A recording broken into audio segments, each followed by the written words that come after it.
بسم اللہ الرحمن الرحیم اللہم صلی علی محمد وعلی آل محمد وبارک وسلم وصلی علیہ۔ الباب الخامس من کتاب الفتن من صحیح البخاری۔ باب ظہور الفتن، باب ہے فتنوں کا ظہور۔ عن ابی ہریرہ رضی اللہ تعالی عنہ عن النبی صلی اللہ علیہ وسلم قال یتقارب الزمان۔ حضرت ابو ہریرہ رضی اللہ تعالیٰ عنہ فرماتے ہیں کہ رسول اللہ صلی اللہ علیہ وسلم نے فرمایا، زمانہ باہم قریب ہو جائے گا، وَيَنْقُصُ الْعَمَلُ، عمل کم ہو جائے گا، وَيُلْقَى الشُّحُّ، شح کنجوسی دلوں میں ڈال دی جائے گی، وَتَظْهَرُ الْفِتَنُ، فتنے ظاہر ہوں گے، وَيَكْثُرُ الْحَرْجُ، حرج زیادہ ہوگا۔ لوگوں نے پوچھا یا رسول اللہ حرج کیا ہے؟ فرمایا القتل القتل۔ یہ اس باب کی پہلی حدیث ہے۔ دوسری حدیث جناب شقیق تابعی فرماتے ہیں کہ میں حضرت عبداللہ بن مسعود اور حضرت ابو موسیٰ اشعری رضی اللہ تعالیٰ عنہما کے پاس بیٹھا تھا۔ دونوں نے کہا کہ نبی کریم صلی اللہ علیہ وسلم کا فرمان ہے، قیامت سے پہلے کچھ دن ایسے آئیں گے کہ جن میں جہل اترے گا، جہالت لوگوں میں اترے گی، اور ان میں علم اٹھا لیا جائے گا، اور ان میں حرج ہوگا، اور حرج قتل ہے۔ یہ حدیث دو صحابہ سے مروی ہونے کی وجہ سے دو حدیثیں شمار ہوں گی۔ پہلی تھی 7061، یہ 62 اور 63۔ اس کے بعد 64 جو ہے اس میں جو ہے وہ اس حدیث میں عن ہے، عن الاعمش عن شقیق، اگلی میں تحدیث ہے، حدثنا شقیق حدثنا الاعمش قال حدثنا شقیق، وہ 7064 ہے۔ اس میں ان بین یدی الساعہ ایامن، قیامت سے پہلے کچھ دن ہوں گے۔ اس سے اگلی حدیث جو 7065 ہے اس میں ہے کہ اعمش ابو وائل سے بیان کرتے کہتے میں حضرت عبداللہ بن مسعود اور ابو موسیٰ کے ساتھ تھا، انہوں نے ایسے فرمایا۔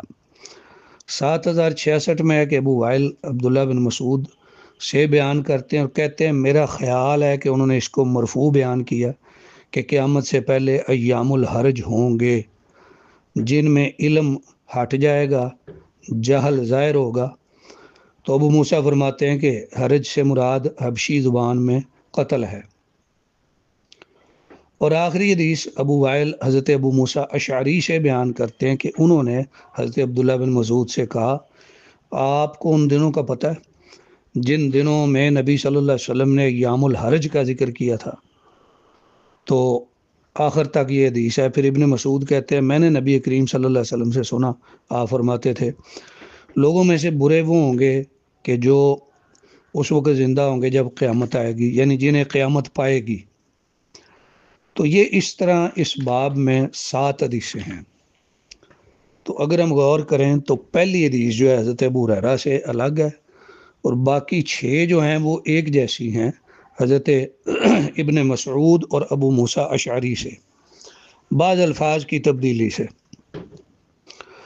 تو پہلی حدیث جو ہے یہ اصل ہے، باقی اس کی تائید میں ہے، اور ان میں کوئی زیادہ الفاظ کا فرق نہیں، جو فرق ہوگا میں وضاحت کروں گا انشاءاللہ۔ تو اس حدیث میں فتنوں کے ظہور کے بارے میں بتایا گیا کہ فتنے ظاہر ہوں گے۔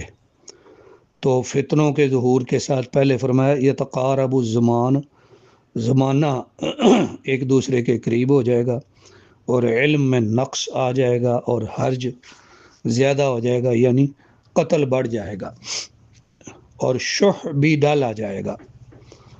تو پہلے جو بات آئی ہے علم کی کمی کی، علم کی کمی اور زمانہ کا جو قرب ہے، اس کے حوالے سے زمانے کے قرب کا مطلب بے برکتی ہے۔ اور ایک حدیث شریف میں ہے کہ سال مہینوں کی طرح، مہینے ہفتوں کی طرح، ہفتے دنوں کی طرح، اور دن ایک گھڑی کی طرح ہو جائے گا یعنی تیزی سے دن گزریں گے، بے برکتی ہوگی۔ تو اس بے برکتی کا یہاں پہ اشارہ دیا گیا ہے، یہ یتقارب الزمان سے تعبیر ہو سکتی ہے واضح طور پر۔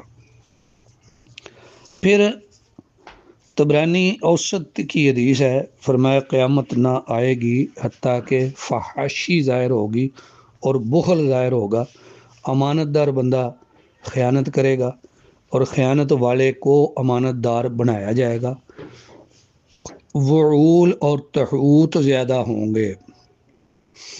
لوگوں نے کہا یا رسول اللہ تحوت یا تحوت اور وعول کیا ہیں؟ فرمایا ہاں، وعول ہلاک ہو جائیں گے اور تحوت ظاہر ہوں گے۔ وعول فرمایا نامور اور اچھے لوگ، اور تحوت یا تحوت جو گرے پڑے لوگ ہیں، جن کے پاس کوئی علم نہیں ہے، وہ بڑے ہو جائیں گے، ظاہر ہو جائیں گے۔ اور اسی طرح کی ایک اور روایت ہے، اس میں فرمایا وعول سے مراد اچھے لوگ ہیں اور نیک لوگوں کے گھرانے ہیں، اور تحوت گرے پڑے لوگ قرب قیامت ظاہر ہوں گے۔ اور تقارب الزمان کا مطلب ہے کہ دین میں کمی آ جائے گی، نیکی کا حکم دینے والا کوئی نہ رہے گا، برائی سے روکنے والا کوئی نہ رہے گا، کیونکہ فسق غالب ہو جائے گا، فاسق غالب ہوں گے۔ تو یہ بھی ایک معنی ہے زمانہ کے قریب ہونے کا۔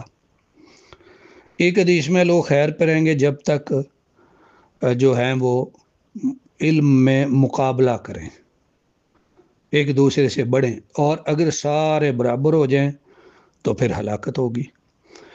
برابری کا مطلب یہ ہے کہ سب کی آراء جو ہے ایک جیسی سمجھی جائے، کسی کو اس میں فضیلت نہ ہو، کسی کی رائے کا احترام نہ ہو۔ تو اس میں قرآن پاک کا بھی اشارہ ہے، فوق کل ذی علم علیم، ہر علم والے سے بڑا علم والا ہوتا ہے۔ تو یہ تفاوت رہنا چاہیے، جب سب کو برابر سمجھا جائے گا، ہر عام و خاص کو، تو پھر سمجھیے کہ زمانہ قریب آ گیا اور قیامت کی نشانی ظاہر ہو گئی ہے۔ علامہ ابن بطال فرماتے ہیں کہ اس حدیث میں جو علامات آئی ہیں نا، بعض تو ہم نے دیکھی ہیں، علم کم ہو گیا ہے، جہالت ظاہر ہو گئی ہے، دلوں میں کنجوسی آ گئی ہے، فتنے پھیل گئے ہیں، قتل جو ہے وہ زیادہ ہو رہا ہے۔ تو بہرحال اس سے یہ بات سمجھاتی، جب رسول اکرم صلی اللہ علیہ وسلم نے فرمایا کہ میرے بعد چیزیں ظاہر ہوں گی، اور کبھی فرمایا قیامت سے پہلے، تو آپ کے بعد اور قیامت سے پہلے زمانہ آپ کے قریب ہو یا بعید ہو، وہ آپ کے بعد اور قیامت سے پہلے میں شامل ہو جاتا ہے۔ بعض حدیث میں آتا ہے کہ اسلام اس طرح مٹ جائے گا جیسے بسیدہ کپڑا مٹتا ہے، لوگوں کو پتہ ہی نہیں ہوگا روزہ کیا ہے، نماز کیا ہے، قربانی کیا ہے، صدقہ کیا ہے، اور اللہ کی کتاب جو ہے اس کے صرف حرف باقی رہ جائیں گے، علم باقی نہ رہے گا۔ طبرانی میں ابن مسعود کی حدیث ہے، قرآن تمہارے درمیان سے اٹھا لیا جائے گا، دلوں اور پیٹوں میں نہ رہے گا، اور قرآن کا عمل جو ہے وہ زمین پر نہ رہے گا۔ علامہ ابن حجر فرماتے ہیں کہ اس کی سند بھی صحیح ہے۔ یہ تقارب الزمان جیسے پہلے عرض کیا، سال مہینے کی طرح، مہینہ ہفتے کی طرح، جمعے کی طرح، جمعہ ایک دن کی طرح، ایک دن ایک گھڑی کی طرح، اور ایک گھڑی ایسے کہ جیسے بالکل معمولی وقت ہے۔ تو اس سے مراد دنیا کی زندگی کی عیش و عشرت ہے کہ انسانوں پہ مالوں کی فراوانی ہوگی، تو اس میں انہیں مدت کا پتہ نہیں چلے گا کس طرح زندگی گزر رہی ہے، اور پھر اسی میں حرج بھی شروع ہو جائے گا، یعنی قتل۔ ایک حدیث میں جب زمانہ قریب ہونا شروع ہوگا تو مومن کا خواب جھوٹا نہیں ہوگا، قریب ہے کہ جھوٹا نہ ہو، یعنی ایسے دور میں جو بندہ خواب دیکھے گا وہ خواب درست ہوگا۔ علامہ ابن تین فرماتے ہیں کہ دن کی گھڑیاں چھوٹی لگیں گی قیامت سے پہلے، اور دن جو ہے رات سے چھوٹا، رات دن سے چھوٹی۔ تو اس سے مراد ہے کہ برکتیں اٹھ جائیں گی، دن کو کام پورا نہ ہوگا، رات کو نیند پوری نہ ہوگی، لوگوں کے معاملات اس طرح بگڑ جائیں گے کہ دین والے اور دنیا والے جو ہے ان میں فرق کم ہو جائے گا، دین والے اصلاح کی کوشش نہیں کریں گے، دنیا والے فساد کی کوشش کریں گے۔ تو یہ ساری باتیں یتقارب الزمان میں آتی ہیں۔ قرآن کریم نے فرمایا وَلَوْ أَنَّ أَهْلَ الْقُرَىٰ آمَنُوا وَاتَّقَوْا لَفَتَحْنَا عَلَيْهِمْ بَرَكَاتٍ مِّنَ السَّمَاءِ وَالْأَرْضِ۔ تو جب ایمان کم ہو جائے گا، تقوی کم ہو جائے گا، آسمان و زمین سے برکتیں کم ہو جائیں گی، تو اس کا مطلب ہے زمانہ قریب آ جائے گا، جلدی جلدی دن اور راتیں گزریں گے، برکتیں جلدی ختم ہوگی، رحمتیں جلدی ختم ہوگی۔ اور فرمایا علم کم ہوگا۔ دوسری چیز علم کم ہوگا، تو علم سے مراد یہ ہے کہ کمی سے مراد انسان پہ نسیان آ جائے گا۔ ایک معنی ہے کہ علم والے فوت ہوتے جائیں گے، جب کوئی عالم کسی علاقے میں فوت ہوگا اس طرح کا عالم اس کی جگہ پہ اس شہر میں نہیں آئے گا۔ پھر حدیثوں میں یہ بھی آیا کہ عمل کم ہوگا، تو ظاہر ہے جب علم کم ہوگا، عمل کم ہوگا، دین کم ہو جائے گا۔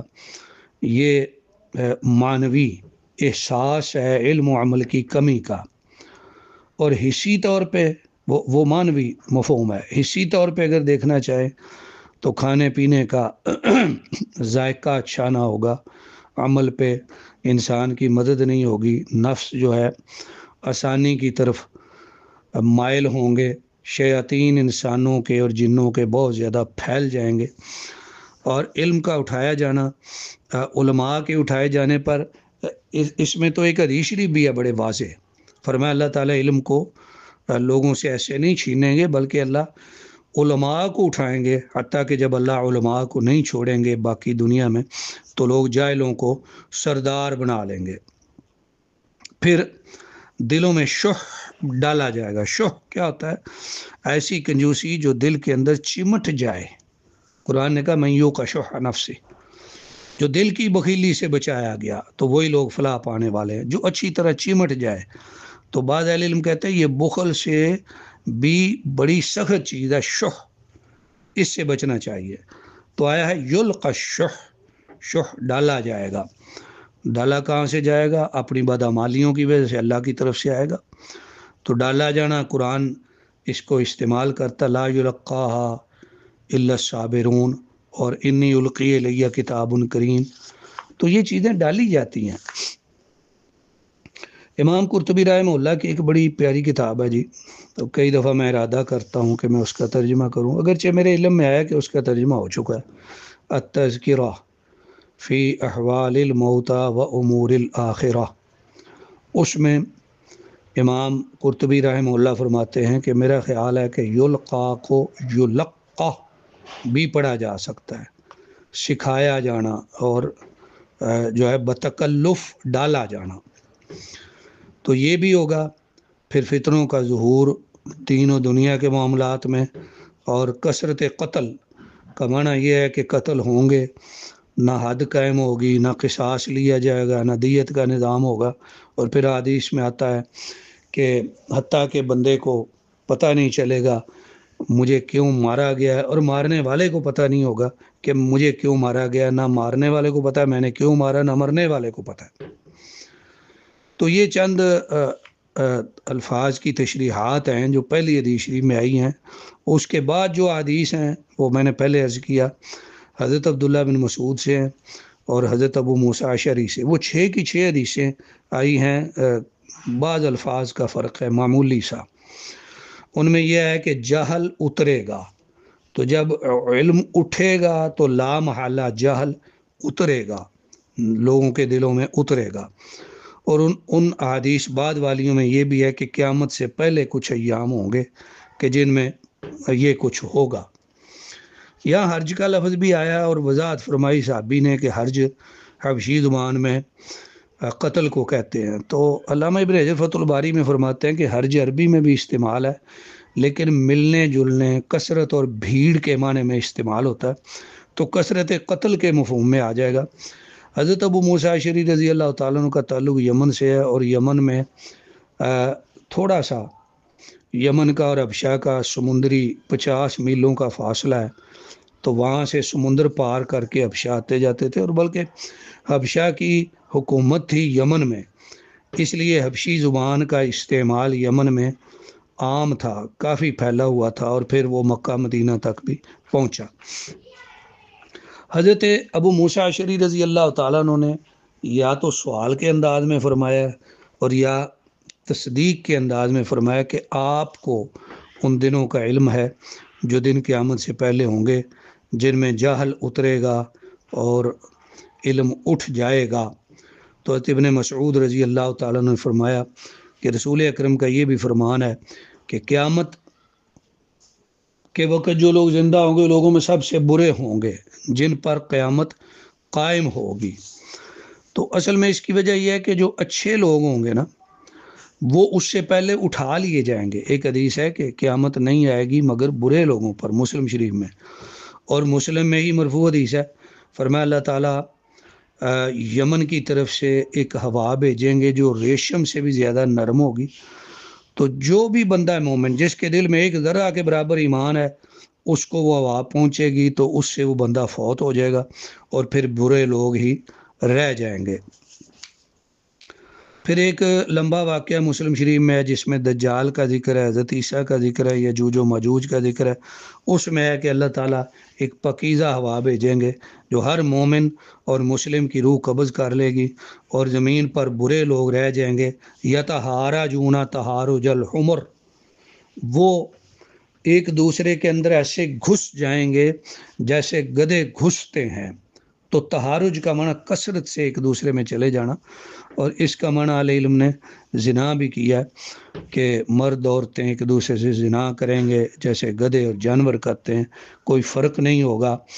اور ایک حدیث میں یتہارجون کا معنی یتصافدون یتصاورون، جھگڑیں گے، ایک دوسرے سے لڑائی کریں گے، قتل کریں گے، زنا کریں گے، برائیاں کریں گے۔ مسلم شریف میں یہ ہے کہ قیامت کسی ایک بندے پہ ایسے پہ قائم نہیں ہوگی جو اللہ اللہ کہنے والا ہے، یعنی اللہ کہنے والے، یا ایک حدیث میں مسند احمد میں لا الہ الا اللہ کہنے والے سارے اٹھ جائیں گے۔ تو قیامت سے پہلے تک ایک جماعت حق پر قائم رہے گی، لیکن وہ جماعت اس وقت ختم ہو جائے گی جب پاکیزہ ہوائیں چلیں گی اور ہر مومن و مسلم کی روح قبض ہو جائے گی، اور پھر برے لوگ باقی رہ جائیں گے، ان پہ قیامت آئے گی۔ تو یہ باب جو ہے 5واں، یہ فتنوں کے ظہور کا ہے۔ اس میں ظہور کے اشارات آئے ہیں اور فتنوں کے ظہور کی شکلیں آئی ہیں، اور قیامت سے پہلے ان کا وقوع بتایا گیا ہے۔ اللہ تعالیٰ ہمیں نبی کریم صلی اللہ علیہ وسلم کی احادیث پر عمل کی توفیق عطا فرمائے، آمین۔ وآخر دعوانا الحمد للہ رب العالمین۔